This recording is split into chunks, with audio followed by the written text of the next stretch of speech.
नमस्कार जय जगन्नाथ स्वागत करुच्ची आपण समस्त को मोर यूट्यूब चैनल दिल से सोच ओडिया रे जेउठी शब्द नुहे भावना कुहे।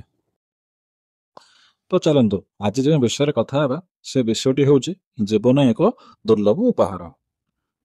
सृष्टि समय रे जेतेबेले ईश्वर ए पृथ्वी को गढ़ी सेतेबेले से सबुठारु सर्वश्रेष्ठ रूपे मनुष्य को गढ़ी। मनुष्य ही जन्म नेबा होची एक दुर्लभ जन्म।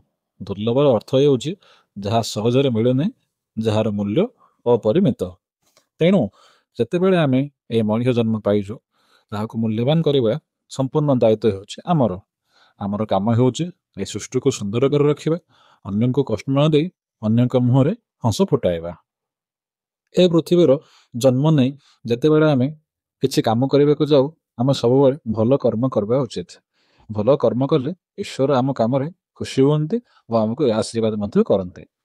आमर कर्तव्य होची एही महत्व को बजाय रखिबा, ईश्वर सृष्टि को सुंदर भावे सजाई रखिबा एवं सुरक्षित रखिबा। आम जेते जत्नवान हेबा ए सृष्टि को रक्षा करिबारे ईश्वर सेते अधिक खुशी हेबे। अन्य को कष्ट न देई अन्य को हंस खुशी देई सहज साधारण जीवन बिताइले ईश्वर जहाँ देइचंदी सेतेरे संतुष्ट रहिले से ही होची आमर ए जीवन रो सत्य धर्म और सत्य पूजा। तो चलतु आम समस्त मिलेमिशि ईश्वर सुंदर सृष्टि को महत्व बुझी दुख सुखर साथी हो आगक बढ़ा। ईश्वर समस्त मंगल करंतु। रहुची नमस्कार जय श्री जगन्नाथ।